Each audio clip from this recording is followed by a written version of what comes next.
할렐루야. 오늘 성경 바로 알기에서 7번째입니다. 7번째 영의 세계에 대해서 말씀을 드리겠습니다. 영의 세계. 성경은 초자연적인 것들로 가득 차 있죠. 현 시대에 팽배한 물질주의를 치료할 수 있는 유일한 방법은 성경이 영의 세계에 대해 보여주는 것을 제대로 찾아내는 것입니다. 자연적인 세계에서 영적인 세계로 가는 데는 단 하나의 계단이 있습니다. 이 두 세계를 나누고 있는 베일은 바로 우리의 육체입니다. 하늘에는 모두 영적 존재만 있으며 그들은 두 종류, 즉 좋은 존재와 악한 존재로 나뉩니다. 그들은 스랍 그룹 천사들, 좋은 천사와 나쁜 천사들, 권력들, 권능들, 어둠의 지리자들, 사악한 영들, 에베소 6장 12절 같이 왕자들, 통치들, 골로새서 1장 16절, 타락한 천사들, 베드로후서 2장 4절, 옥에 있는 영들, 베드로전서 3장 18에서 20절입니다. 마귀들 유혹하는 영들, 디모데전서 4장 1장도로 구분되죠. 히브리서 12장 22절에 있듯이 천사들의 수는 셀 수 없을 정도로 많습니다. 그들은 매우 큰 능력을 가지고 있으나 전능하지는 못하죠. 데살로니가 후서 1장 7절입니다. 그들은 힘이 매우 강해서 천사 하나가 하룻밤 사이에 아시리아 군사 18만 5천 명을 죽일 수 있습니다. 또한 천사 하나가 그리스도께서 누워 계셨던 무덤에서 큰 돌을 굴러냈고, 장래에는 또 다른 천사 하나가 사탄을 열박해서 바닥 없는 구덩이에 무적갱 속으로 던져 넣을 것입니다. 이들은 다 영광스러운 존재들이며 지식을 많이 갖고 있으나 모든 것을 알지는 못합니다. 천사들은요, 구원의 상속자가 될 사람에게는 섬기는 영들이며 히브리서 1장 13절에서 14절이고요. 사악한 자들에게는 하나님의 진노를 수행하는 존재들입니다. 데살로니가 후서 1장 7절에서 8절입니다. 장래 이 천사들은 세상의 사방에서 이스라엘 선택된 자들을 불러 모을 것이며 마태오 24장 31절 하나님의 백성의 물질 필요를 채워줄 것입니다. 영적 세계의 권력들과 권능들 사이에는 뛰어난 존재들이 셋이 있는데요. 첫 번째 미가엘입니다. 미가엘은 다니엘서 3번 언급하고 있으며 다니엘의 백성인 유대인들을 대표하는 통치자로도 불립니다. 그는 또한 유다서 9절에서 천사장으로 불리기도 하죠. 요한계시록 12장 7장에서는 그는 하늘에 있는 천사들의 군대에게 명령을 내리기도 합니다. 그의 주 역할은 하나님의 백성인 유대인들을 사탄의 권능으로부터 구출하며 하늘에부터 사탄과 그의 천사들을 땅으로 추방하는 것입니다. 계시록 12장 7절에서 9절 내용이죠. 그는 또한 죽은 자들의 부활과 관계가 있는 것 같습니다. 왜냐하면 그가 다니엘서 12장 1, 2절에서 언급된 부활과 연관이 있고 마귀와 더불어 모세의 부활에 대해 경합을 벌였으며, 유다서 9장이죠. 그리스도 안에선 죽은 자들이 일어나게 될 때 울려 퍼질 천사장의 음성이 바로 미가엘의 음성이기 때문이죠. 그 천사장이 미가엘이라는 것은 그가 성경에서 언급된 유일한 천사장이라는 사실 때문에 확실하다고 근거합니다. 두 번째는요, 가브리엘 천사가 있는데요. 가브리엘은 성경의 이름과 함께 4번 언급되어 있습니다. 그는 다니엘서 2번 나오고 누가복음에 2번 나오는데 그는 하나님의 구속 사역과 관련되어 있는 것 같습니다. 다니엘서 8장 16절과 9장 21절 27절에서 그는 다니엘에게 나타나 그리스도의 초림의 때를 알려주었고, 초림의 때가 되자 샤가랴에서 나타나 그리스도보다 먼저 온 침례자 요한의 출생을 알려주었고, 마리아에게는 예수님의 출생을 알려주었습니다. 누가복음 1장 19절 26절 27절이죠. 그가 사가랴에서 나타나서 나는 하나님 앞에 서는 가브리엘이라 라고 말한 것으로 봐 하늘에서 그의 지위가 매우 높음을 우리는 알 수가 있습니다. 또한 사탄의 세계가 있죠. 우리가 마지막 사탄을 언급하고 해서 그가 결코 이 셋 중 가장 지위가 낮지는 않습니다. 여러 면에서 매우 큰 자입니다. 다만 그의 사악한 성품 때문에 맨 마지막에 언급을 한 것뿐이죠. 그는 이 우주에 존재하는 모든 무정부 상태나 반역의 근원입니다. 사탄에 관해서는 다음 장을 보게 하겠습니다. 그럼 영의 세계와 사람의 관계에 대해서 알아보겠습니다. 사람은 물질적인 존재이며 동시에 영적인 존재로 두 개의 세계, 즉 물질 세계와 영의 세계를 인식하도록 되어 있죠. 데살로니가 사람들의 편지를 쓰며 사도 바울이 이렇게 말합니다.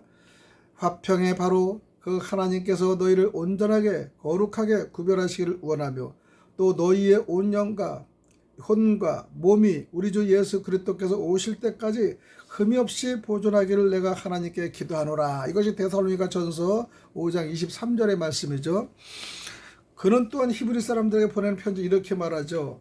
하나님의 말씀은 살아있고 권능이 있으며 양달 달린 어떤 검보다도 예리하여 혼과 영 및 관절과 골수를 찔러 둘로 나누기까지 하고 또 마음의 생각과 의도를 분별하는 분이시니 히브리서 4장 12절 여러분이 잘 아시는 내용이죠.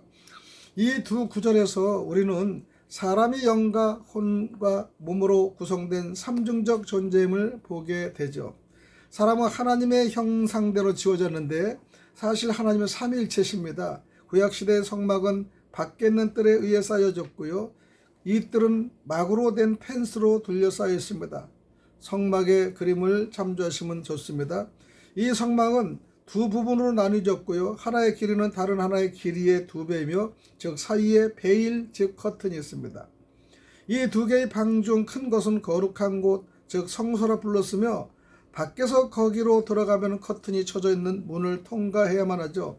그 안에는 보여주는 빵을 두는 상과 분향, 제단 그리고 7개의 가지로 된 등잔대가 있습니다.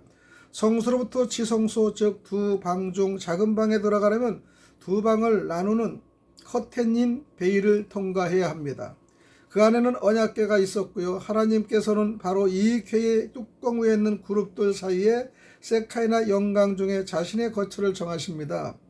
이 방은 가장 거룩한 곳, 즉 지성소라 불리죠. 성문 안에는 창문이 하나도 없으며 그 안에 들어가는 단 하나의 출입구는 성소로 이루는 즉 커튼으로 달린 문뿐입니다. 이 같은 성막과 그 주변의 뜰은 사람의 세 요소를 보여주는 예표입니다. 뜰은 몸을 나타내고 성소는 혼을 나타내며 지성소는 영을 나타냅니다. 성소를 통하지 않고는 뜰에서 지성소 안으로 들어갈 수 없듯이 사람의 경우에도 오직 혼을 통해서만은 영과 몸이 통할 수 있습니다. 성막이 완성된 뒤에도 하나님의 영께서는 지성소에 자신의 거처를 정하시기 전까지는 하나님의 임재가 없었습니다. 그 그림대로 보면요, 이 보여주는 빵을 보여주는 두는 상이 있고요, 휘장이 있잖아요, 카텐. 그다음에 지성소가 있습니다. 그다음에 언약궤를 올려놓은 곳이 있고 향 제단을 쌓는 곳이 그 밑에 있죠. 그다음에 등잔대가 있습니다. 성소 전체. 그다음에 물두멍과 놋제단이 있는 이걸 볼 수 있어요. 이 성소를 이렇게 둘러싸서 이렇게 지파들이 있습니다. 맨 위에 아셀, 그다음에 오른쪽에는 납달리, 그다음에 모세와 아론, 밑에는 네이 사람들이 지금 지키고요. 거기서 네이 사람에서 르벤, 시므온, 가지 이렇게 딱 차례들이 있습니다.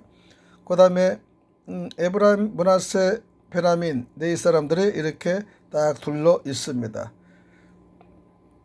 맨 위에는 단과 아셀, 납달이죠. 이렇게 해서 12지파가 그대로 지성소를 포위하고 있는 것이죠. 잘 그림을 한번 참조하시고 보시기 바랍니다. 이와 마찬가지로 비록 사람의 영과 혼과 몸으로 완성되어 있다 할지라도 성령님께서 들어오셔서 사람의 본질 중에 영의 방을 소유하기까지는 그는 영적으로 새롭게 되지 못한 상태로 남아있다는 것이죠.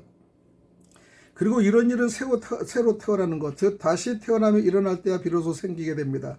사람이 세 부분으로 구성되었다는 것은 사람의 세 요소에 나타납니다. 가장 자리에 있는 원은 사람의 몸을 나타내고요. 중간의 원은 혼을, 그리고 가장 안쪽에 있는 원은 사람의 영을 나타냅니다. 사도 바울은 이것을 육적인 것 고린도전서 3장 1절 3절이고 본성적인 것 고린도전서 2장 14절이고 영적인 것 고린도전서 3장 1장이라고 표현을 합니다. 가장자리에 있는 원을 보면 몸이 5가지 감각, 즉 보는 것, 냄새 맡는 것, 듣는 것, 맛보는 것, 만지는 것 등을 통해 물질 세계가 접촉하고 있음을 알 수 있죠. 혼에 이르는 문에는 상상, 양심, 기억, 이성, 애정 등이 있습니다. 영은 혼을 통해서 외부에 있는 물질적인 것들에 대한 인상을 받게 되죠. 영이 갖고 있는 영적 기능은 믿음, 소망, 경외심, 기도, 경배입니다. 타락하기 전에는 사람의 영이 하늘로부터 조명을 받았죠. 그러나 인류가 아담 안에서 타락되었을 때 죄가 영의 창문을 막아버리고 커튼을 내림으로써 영의 문은 죽음의 방이 되고 말았습니다. 새롭게 태어나지 못한 사람들에게는 이 같은 상태가 지금 그대로 유지되고 있습니다. 생명과 빛을 주시는 성령님의 능력이 이 영의 방을 그리스도 예수 안에 있는 새 생명의 능력, 즉 생명과 빛을 주시는 능력으로 채우실 때야 비로소 그들은 바뀌게 됩니다. 따라서 우리는 본성에 속한 자연인이 영적인 것을 깨달을 수 없다는 것을 알게 됩니다. 자연인은 그의 영적 상태가 새롭게 될 때까지 결코 영적인 것을 깨달을 수는 없습니다.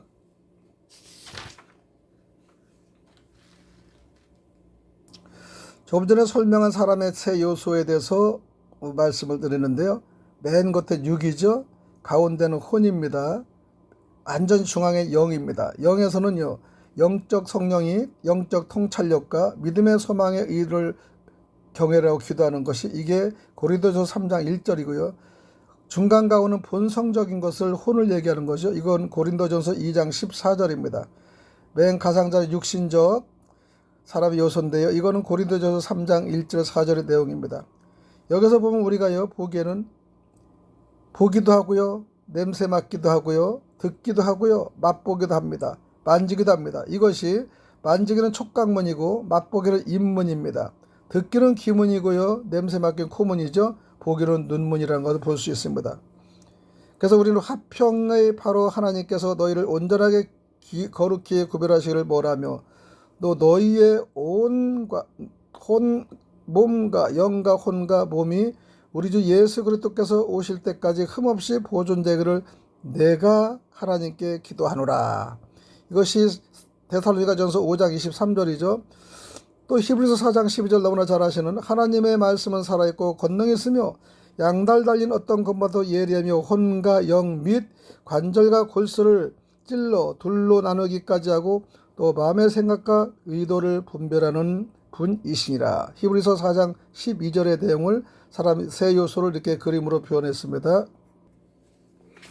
또한 자연인의 영은 어둠 가운데 있을 뿐 아니라 그의 의지가 문을 지키는 문지기 역할을 하면서 성령님께서는 들어가는 것을 막고 있습니다. 사람이 죽게 되면 그의 혼과 영은 몸으로부터 분리되고 몸은 무덤 속에 놓이게 됩니다. 그러나 영은 결코 몸이 없는 그런 상태에 있지 않고 혼적인 몸이라 불리는 몸을 갖게 되죠.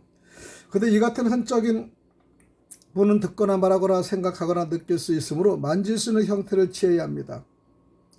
또한 이 몸은 형체가 없는 유령과 같은 구조로 되어 있지 않습니다. 물론 이 몸은 완전치 못하며 어떤 제약이 있긴 합니다.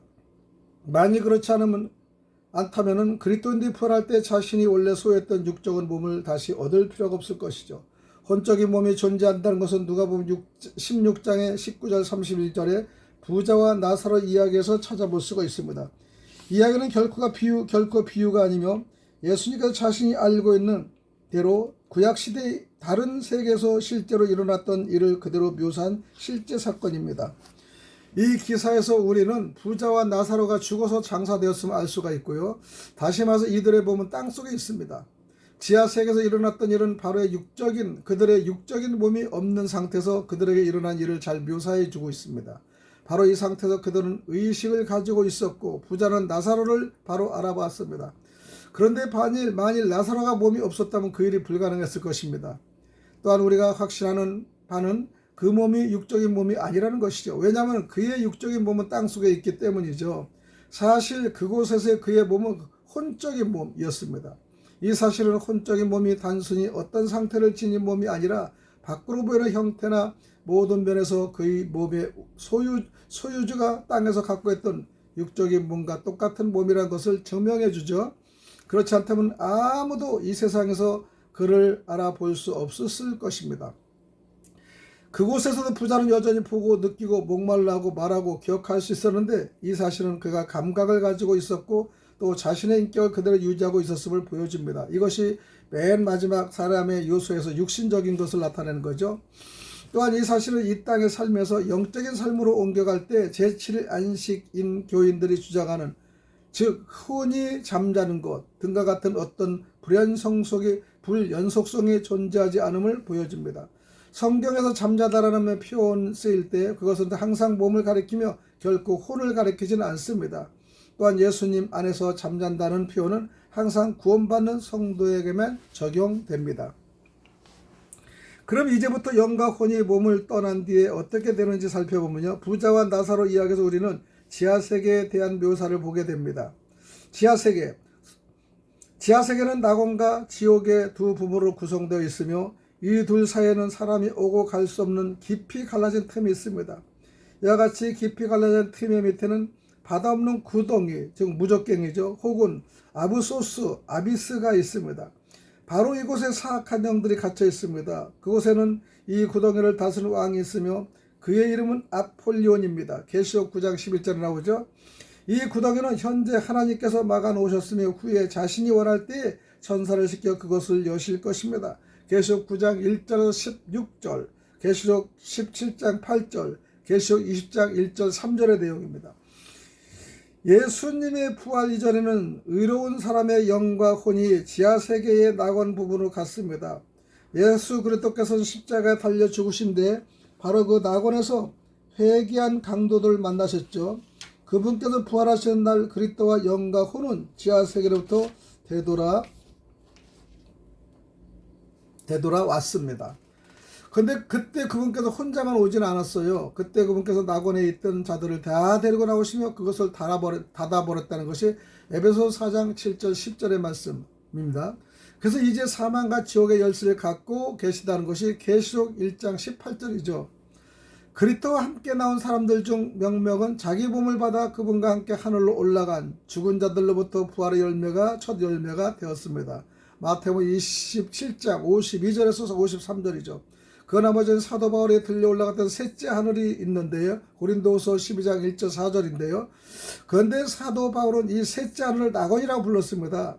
예수님의 부활 이전에 죽은 의로운 자들의 혼은 바로 이곳으로 직접 가서 주님과 함께 있게 된다는 것이 고린도후서 5장 8절과 빌립보서 1장 23절입니다. 바로 이곳에서 의로운 자들의 혼은 그들이 몸이 부활되는 때가 올 때까지 머물러 있습니다.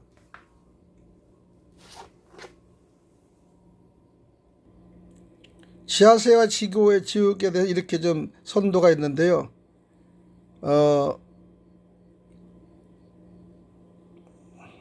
아스보소, 바닥 없는 구덩이 무적갱이죠. 여기는 지옥, 오른쪽에 악한 혼들이 거하는 곳, 지금도 꽉 차 있다는 겁니다. 타르타로스, 타락한 천사들의 거처가 좌측에 있고요. 그 다음 중간에 보면 크게 갈라진 두 구덩이가 있는데 과거의 낙원, 그 다음 맨 위에는요, 이 무적갱, 무덤,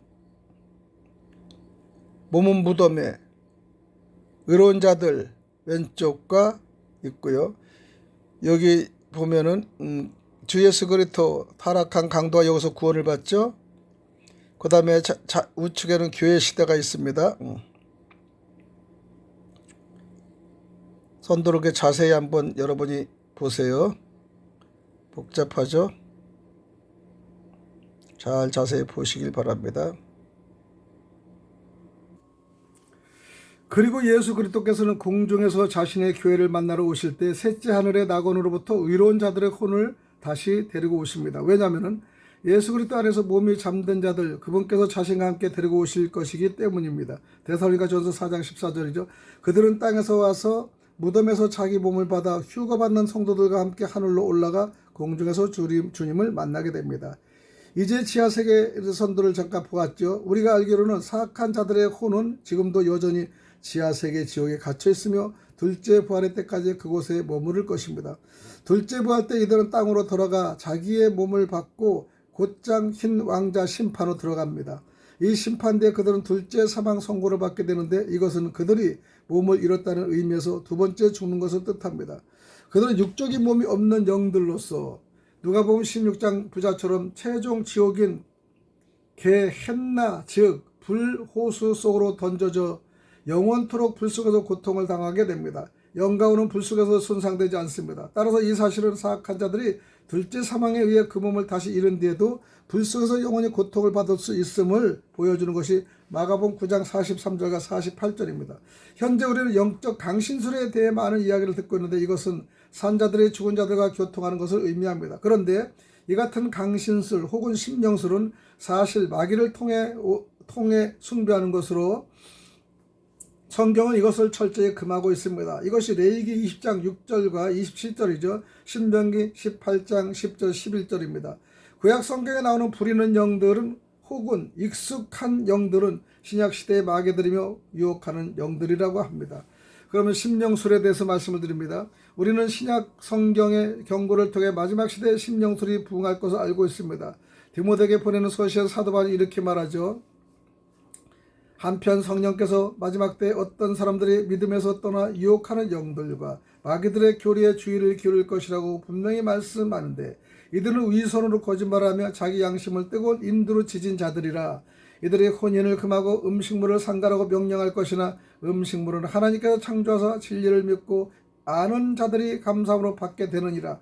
디모데전서 4장 1절과 3절입니다. 혼인을 금하라고 하는 말은 독신주를 의미하는 것이 아닙니다. 결혼 관계의 폐기나 자유, 결혼 혹은 연애 등을 의미하는데요.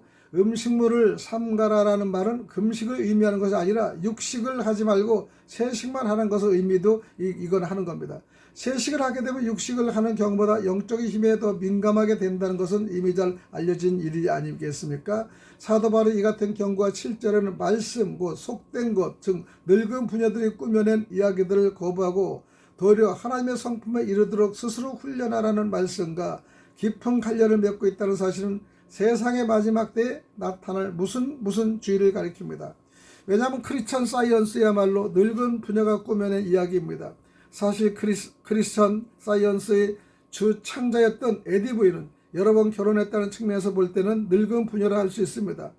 또한 대부분의 마녀들과 성경에 나온 영매들 그리고 현시대 영매들이 여자라는 것을 또한 부인할 수 없는 사실이죠. 사단은 아담을 통해서가 아니라 이브를 통해서 인류를 파멸시켰습니다.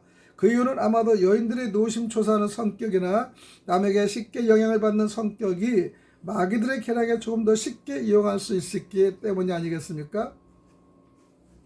심령술로는 마귀 숭배의 부활은 이 시대의 표적들 중 하나이며 하나님의 자녀들에게 마지막 때가 다가오고 있음을 경고해 주는 것이죠. 마귀들은 어둠의 권능들에 속해 있습니다. 마귀들은 숫자적으로 많을 뿐만 아니라 큰 군대를 이루고 있고 사탄을 위한 일에 능숙한 자들입니다. 이들의 중앙정부는 바닥 없는 구덩이에 있으며 이들은 자신들의 지도자의 명령에 따라 그곳에서 나갑니다. 계시록 9장 1절 11절 내용입니다. 마귀들의 인격과 개성을 갖고 있다는 것은 예수님께서는 그들과 대화를 나누고 질문하고 답변을 받았다는 사실이 더욱더 명확하게 드러나지 않습니까? 누가복음 8장 26절 33절까지죠. 물론 이 마귀들은 보통 사람 이상의 지능을 소유하고 있으며 예수님께서 하나님의 아들이라는 것과 자기들이 궁극적으로 고통 장소에 갇힐 것을 알고 있는 거예요. 마태복음 8장 29절 말씀대로요. 알고 있는 겁니다.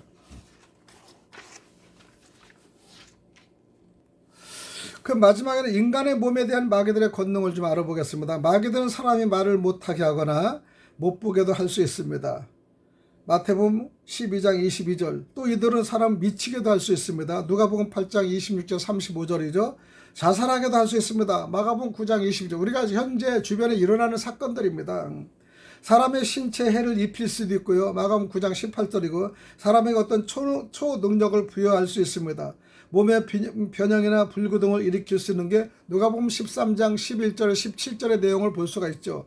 마귀들의 포악한 성격은 자기들의 피해자들을 다루는 데서 잘 드러나는 것입니다. 그래서 귀신 들려서 마귀가 이 육신을 이용해서 얼마나 힘이 장사입니까? 당하지 못합니다. 사실은. 그들은 마귀들의 희생자들을 불의의 도구로 사용합니다. 로마서 6장 13절이죠. 마귀들의 진리를 선포하는 데 사용합니다. 디모데전서 4장 1절입니다. 저주받을 이단 교리를 가르치는 데 사용합니다. 베드로서 2장 1절. 그래서 저주받을 이단을 가르치는 사람 입이 그냥 말이 막 술술해요. 그리고 마침 자기네들 이긴 자로 해서 많은 것을 교단들에서 총에서 나타난 걸 볼 수 있습니다. 그래서 피해자들 이같이 악용하는 것은 비도덕적일 뿐 아니라 결코 해서는 안 되는 것이죠. 상대를 악용해서 자기가 커가는 거 아주 잘못된 겁니다. 상대를 악용해서 자기가 자기 그룹을 발전하고요, 남을 죽이는 건 잘못된 거예요. 우리 하나님은요, 예수님은요, 상대도 이 상대를 죽이는 것이 아니라 화해와 평화와 이 평안을 주시는 분이지 않습니까? 사단은 그렇지 않아요. 죽이는 일, 그런 걸 가지고 있는 거예요. 살생, 죽이고, 그 다음에 공격하고, 그 다음 편가르고, 조조하고, 그런 것을 사단은 가지고 있습니다. 하나님의 영과 사단의 영은 전혀 틀리는 거예요. 살아가는데요. 그 결과 사악하고 비인간적인 일이 일어나게 되는 것이죠. 마귀들린 남녀들의 행동은요, 마귀들이 그들을 소유하고 육적이며 성적인 만족을 위해 사용하려고 함을 봅니다. 거의 쾌락주의자이죠. 이 마지막 시대는 사람들이 미혹하게 하는 영들에 순응하려는 경향이 점점 증대하고 있습니다. 이런 시대에서 우리는 유행을 따르는 사람들의 복장에 건전치 못하며 사람들이 광란적으로 춤을 춘다는 것은 다 위의 사실과 연관이 있지 않습니까? 그래서 밤의 무대 같은 데서 얼마나 광란적입니까? 다 벗어내고 할 정도로 홀리고 사람을 미혹하는 것입니다. 영을 다 뺏어가는 거예요. 마귀들의 목적은 종종 남편과 아내를 나누어 놓고요, 그 다음에 자연연애의 교리를 선포함으로 가정을 붕괴시키는 사건입니다.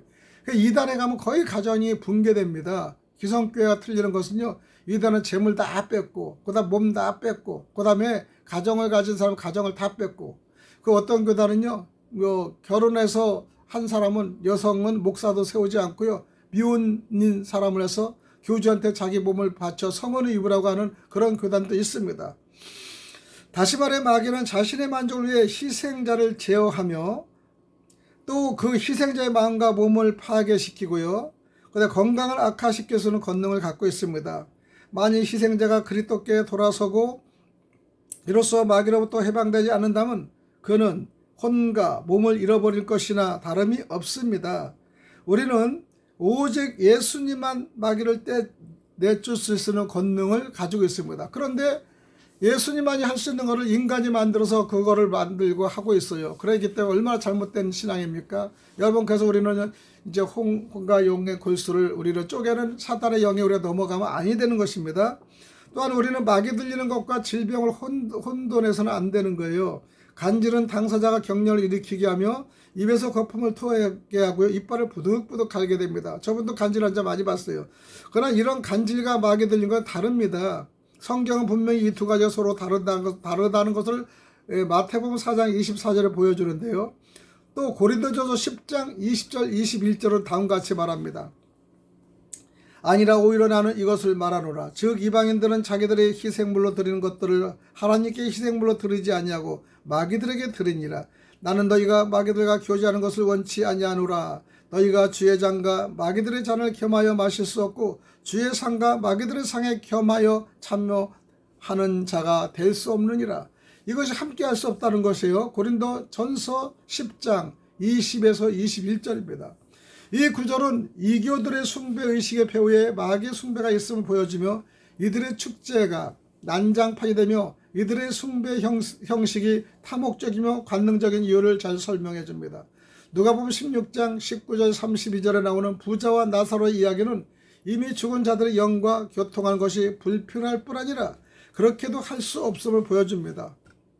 그 이유는 우리에게 모세와 대언자들의 글, 즉 거룩한 성경 기록이 있어서 그것이 죽은 자들의 상태에 대해 우리가 알아야 할 모든 것을 가르쳐 주기 때문이죠.